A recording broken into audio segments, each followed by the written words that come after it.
Welcome to Our 2 Cents on Your Dollar, the podcast brought to you by Strategic Insights, where we break down the numbers, decode the noise, and offer smart takes on money matters so your financial future makes sense.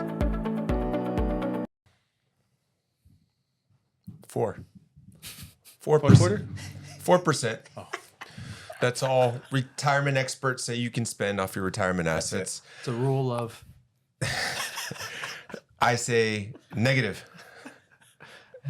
And I say that because finally, sweet vindication, we're starting to see some retirement studies coming out that say the retirement crisis might not be as bad as people say it is. So you're saying humans were wrong the first time? No, it's impossible. No way. Yeah, so what is the 4% rule? Why don't we start there? It's just a simple withdrawal strategy in order to be able to make sure your retirement funds last your lifetime, right? That was something that was implemented, I believe, in 1995 by a gentleman. I can't think of his name. William Benjamin. There you go. And it was a rule of thumb type of strategy that solved all the problems for all retirees. Spend 4% and your money will.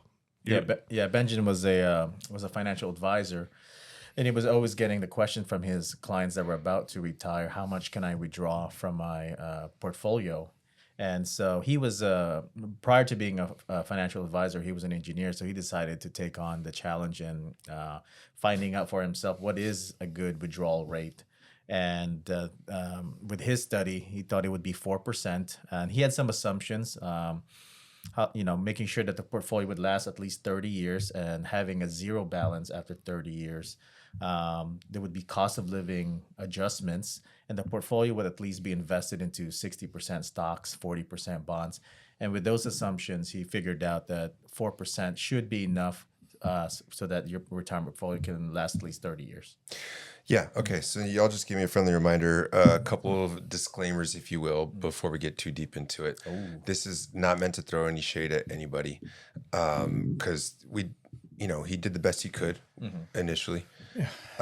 Back in the day, 95. I mean, it was a different time. It was different. Did we have cell phones back then? We did not. No, sir. Beepers.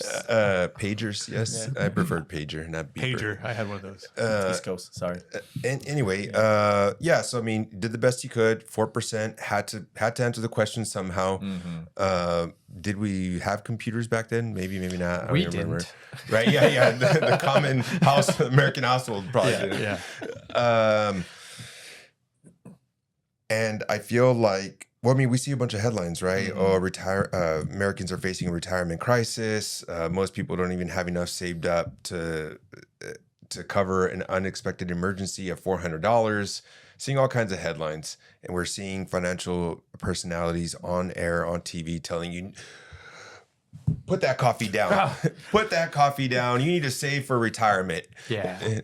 Don't go on that vacation. Yeah. Don't live your life. Yeah. Save. Right. Yeah. And anecdotally, I mean, very few of our clients, have like ran out of money or been destitute. In fact, I was thinking about the 4% rule. That Benjamin said you're going to get a 3% cost of living adjustment. Mm-hmm. When was the last time that you called somebody up and said, "Hey, we have to up that distribution"? Yes, it's that time of the year. Yeah. No, it's bad for business. I mean, this thing is on. It's live. Yeah. No, I mean it. When you think about it, it checks off a lot of boxes doing the safe withdrawal rate. Great for the industry for sure. Because Benjamin has now recently increased the safe withdrawal rate to 4.7%. Why would he do that? Because there's a crisis. No, when you're looking at the last 25 to 30 years, most retired clients have actually had a bigger balance as they're taking monies from their retirement portfolio. His original thesis was for the money to last 30 years with a zero balance after 30 years. Mm-hmm. But for most, with working with clients, most of our clients, that doesn't happen. They actually have a bigger balance, at least in the last 20 years, than what they've started, but at least just maintain if they're using the 4% withdrawal rate. So there's definitely wiggle room there to increase it if they want to. Yeah, I mean, I think it's simple math, right? Like if you have a 50-50 portfolio over the last 25, 30 years, probably should have looked up what that return was. It's high. Is it high? It's higher than 4%, probably. Yeah, I think Most definitely. I think it was like 6.3%, something like that. 6.3%. Yeah. So if you're making 6.3 and you're only taking 4, will you run out of money? I'm not a math major. I don't have a calculator. Sounds like a surplus. Sounds like a surplus. Okay. But you were in that special bus. I was. School. That's right. Back in 8th grade. Okay. Anyway. They all have glasses, right? Glasses? I don't wear glasses. Glass free. 2040. Eyes of an 18-year-old. Well, That's been said. I know Enrique's already mentioned this, but also the assumptions was you would be increasing your withdrawal rate by an inflation rate every year, and most retirees and the clients that we work with, they don't actually do that. They don't increase their distribution on an annual basis based on cost of living. Why is that though? Is it because there hasn't been inflation, or is it because they're not even really spending down 4%? They're not really spending down 4%, and let's also keep in mind that if they're taking Social Security, those have cost of living adjustments. But for the most part, they're not spending the whole thing. They're actually, some of them are actually having to reinvest those dollars because it's accumulating in their savings accounts. Okay. Let's try to put some numbers around this. So, because I know some people, I mean, we've even said it on a different episode, right? Like you could do back of the envelope type of calculation. Like, you know, if you knew you wanted to spend $40,000 in X amount of years, then you know you would need to have $1 million saved up, 4%. Okay. Well, again, not a math major. If I'm taking a higher rate of return, that'd be less money I need to have saved up, or a higher withdrawal rate. If I'm taking 4.7 instead of 4, I would need less money saved up. That's right. Yep. Okay. Yeah. But the industry will probably scare you to do 4. Just kidding. Once again. I said, you're making me a liar here, James. I said this is not to throw shade at Oh, anyone. yeah, that's right. Never mind. Oops. The bigger the bucket, the more wiggle room you have, right? It's that simple, right? I mean, I think that's kind of what has happened. You know, DeCreto's point is that there is some assumptions that were made in '95 based off circumstances in place. As we continuously change, as incomes continue to go up, there's different things that are adding to, like Social Security, right? That those wages are typically higher than what they were in '95, so you're getting bigger incomes off of that. There's some different strategies. If your spouses, I think individuals are sometimes working even longer, so you have an array of factors that are adding to, right? Each scenario is really each scenario, right? They're a little bit different based off of whatever their needs are, right? But what do wages have to do with withdrawal rates? The fact that they're working longer, right? So if they're working longer, they have either a shorter time in retirement or shorter life expectancy because they've worked longer. So right, they're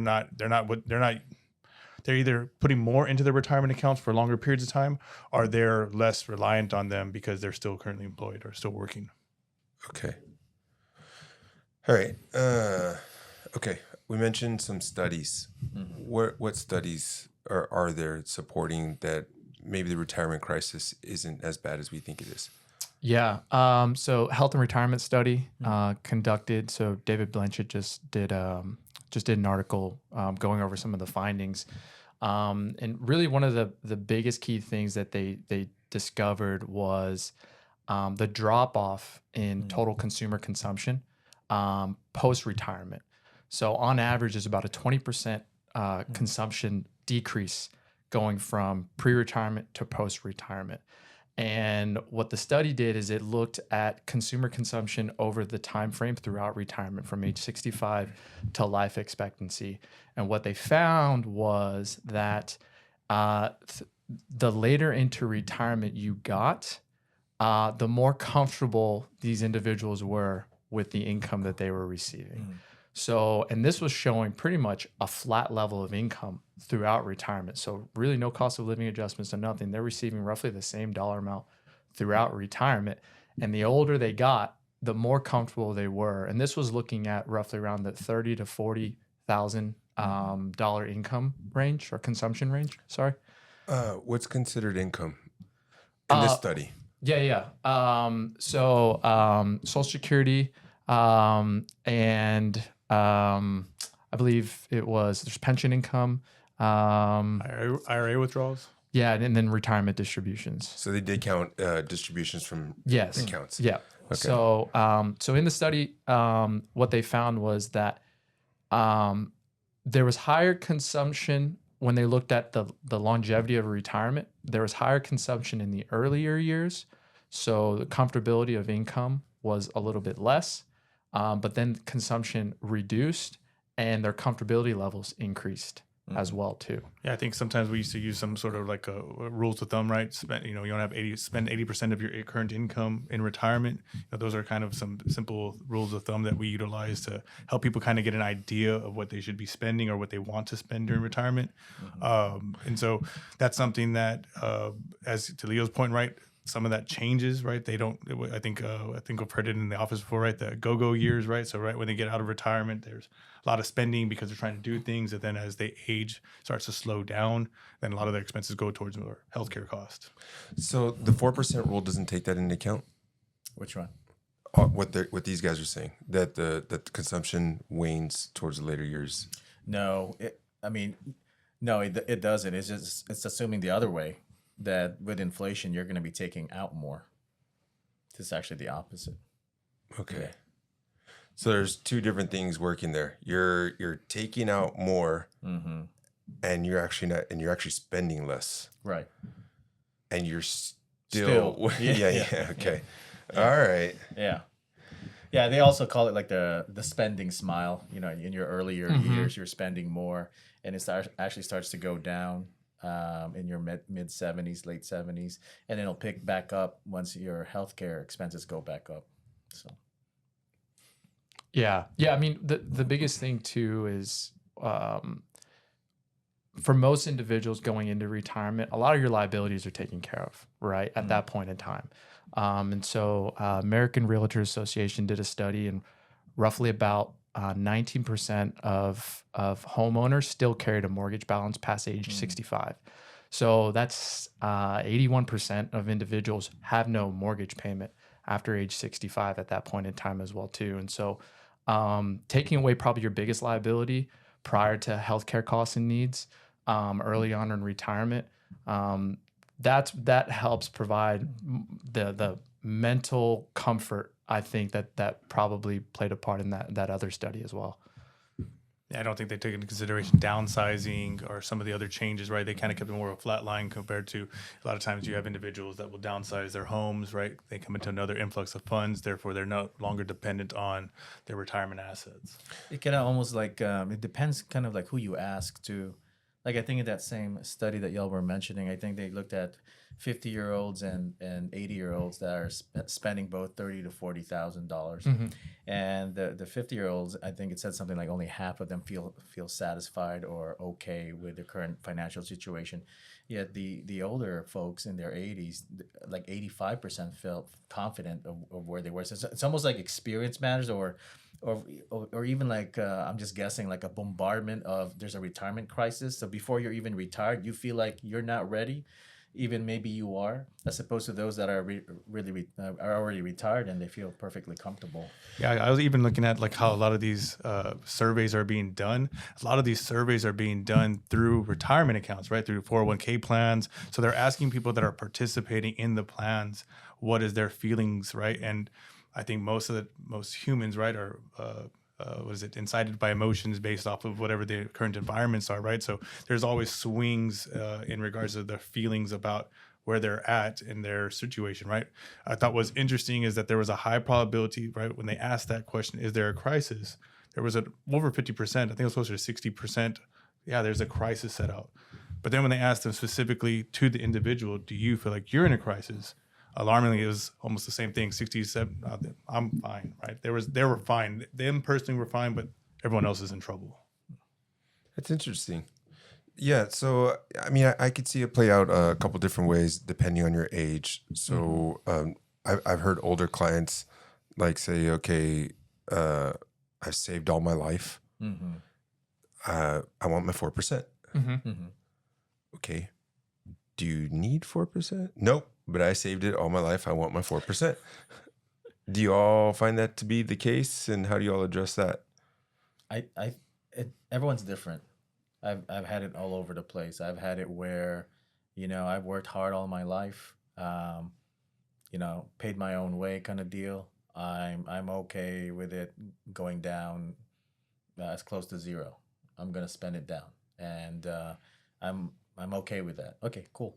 And then you have some that they're not even taking money out. They don't need it. They want to leave it for future generations. So everyone's a little bit different. Yeah, but I guess what I'm trying to get at is the people are just. I'm not saying they're spending it the 4%. Yeah. They're just taking it Yeah.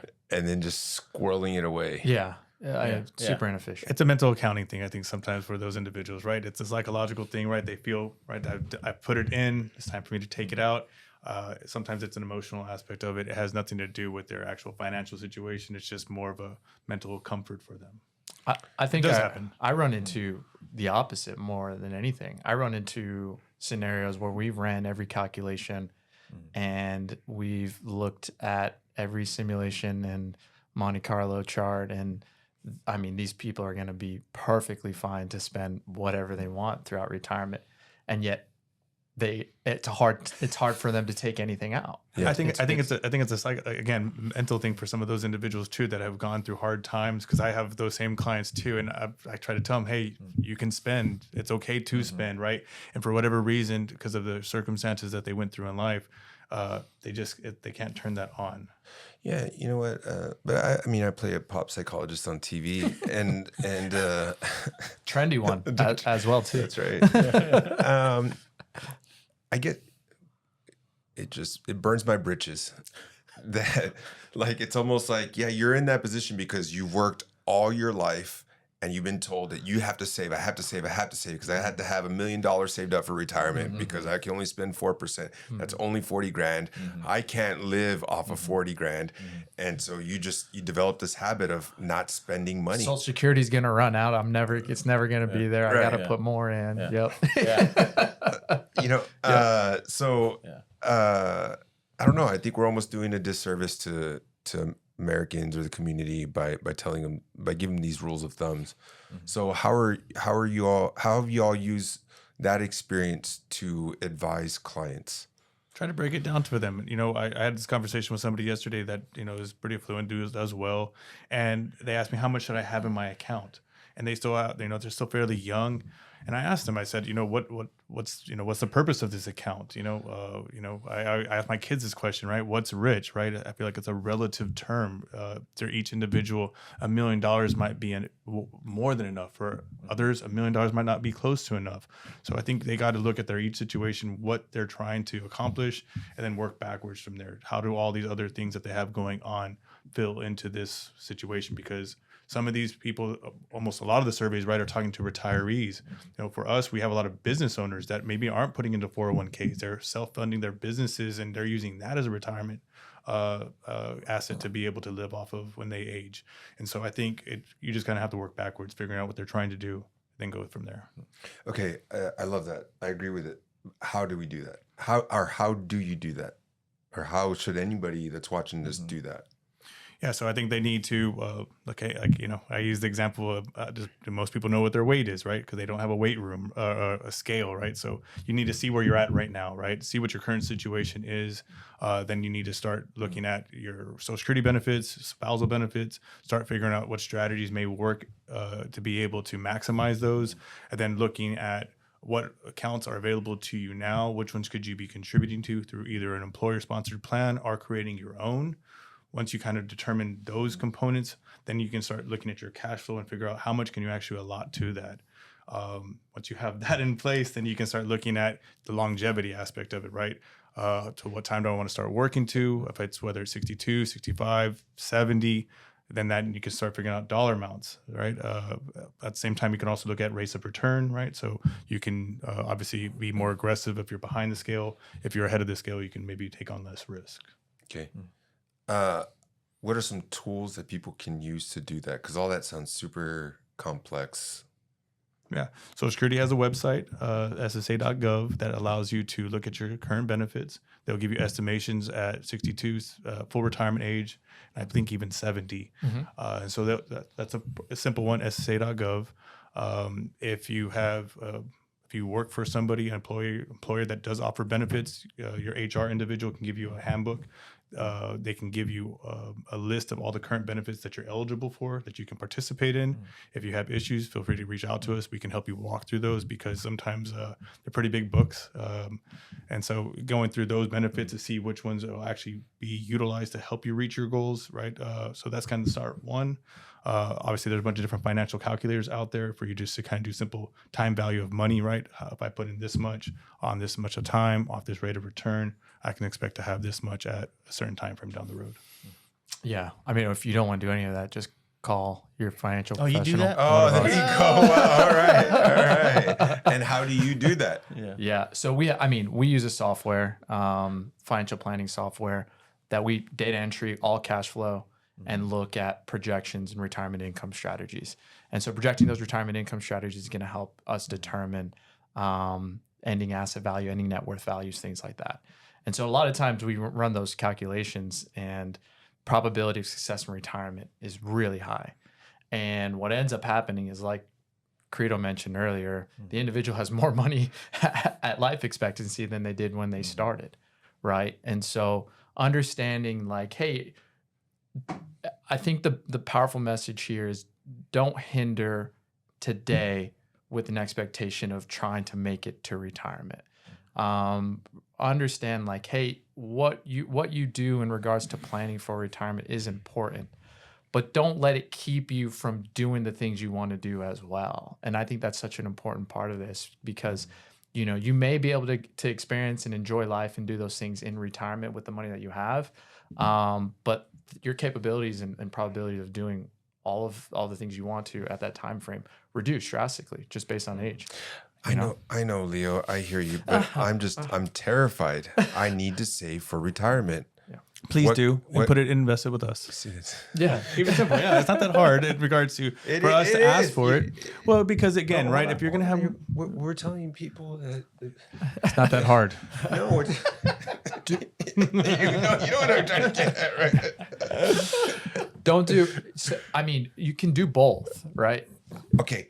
Make me feel good and comfortable that I can do both. How do you do that? So I would tell you that participating in your employer-sponsored plan or participating in an individual retirement account and making those contributions over time, we can get a general idea as far as what that will get you to retirement and how much that will affect your actual net cash flow now, right? So I think the idea conceptually is be able to participate in those things and save for retirement and get to a comfortable retirement benefit amount. And then also being able to use cash flow to be able to enjoy and do things that are fulfilling that you need to do today. And so there's, every calculation in the book, we can get to a rough estimate to be able to get us to a good dollar range that can help provide funding for retirement based on those cash flow needs. I think it's even easier, James. You're human. I know you can adjust. I know that there's changes that you can make down the road if need be, right? Live today. That simple. Is that your personal mantra? Is this in the bathroom or somewhere? So I pay you $2,000 and that's what you're going to tell me? No, I mean, right? It's more than that, Like, James. I'm Pay more. It's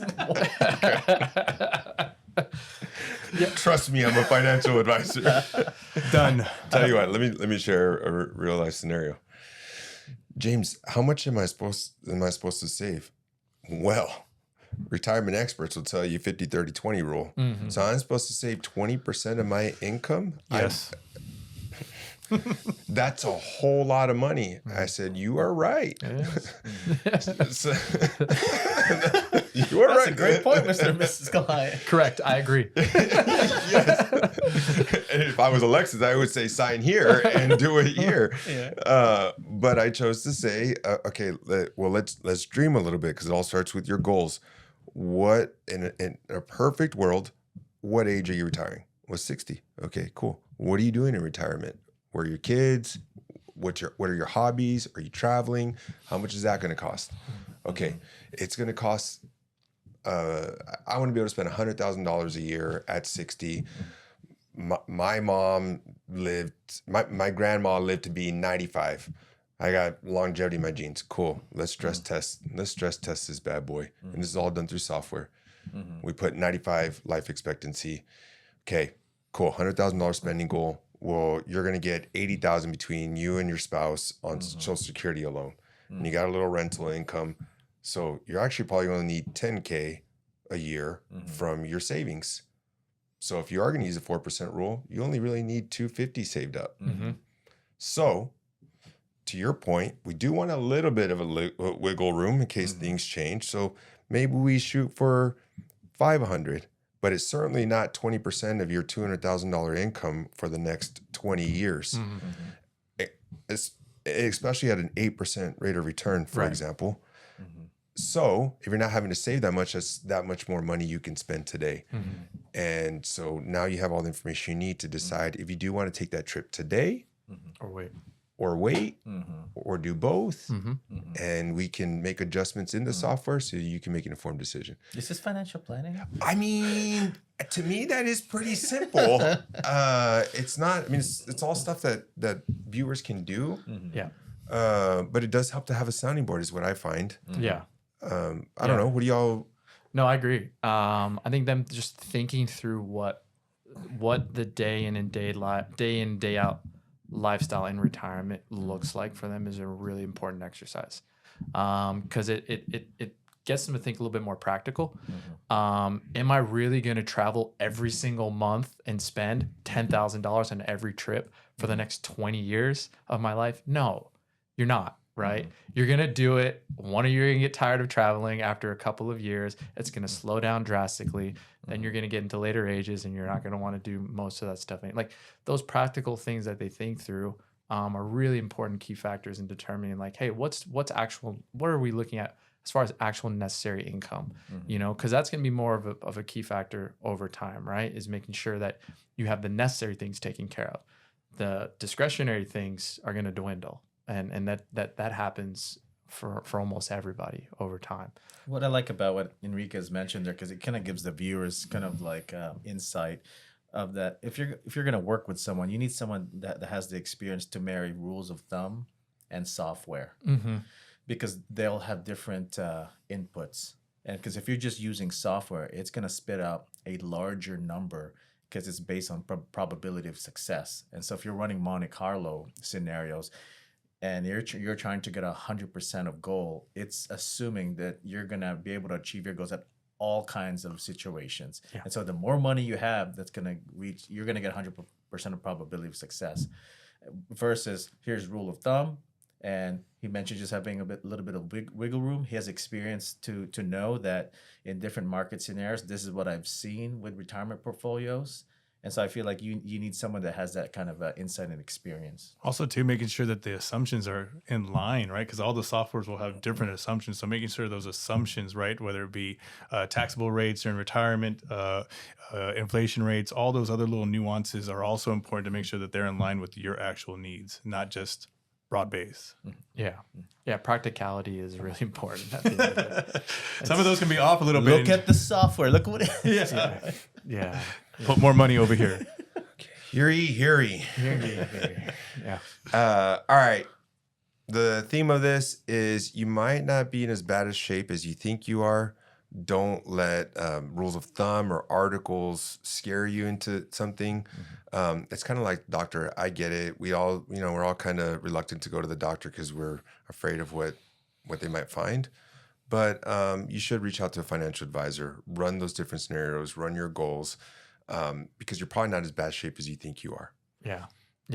Don't neglect it. Also, like exactly what you're saying. Like you're probably in a good position, or not as bad, but also don't assume that you are. Well, I think it's important to know what your financial position is, right?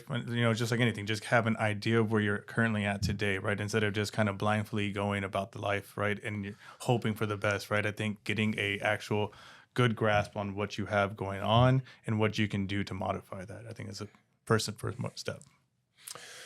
Well, thanks for tuning in to another episode of Our 2 Cents on Your Dollars. Please make sure to follow, like, and subscribe.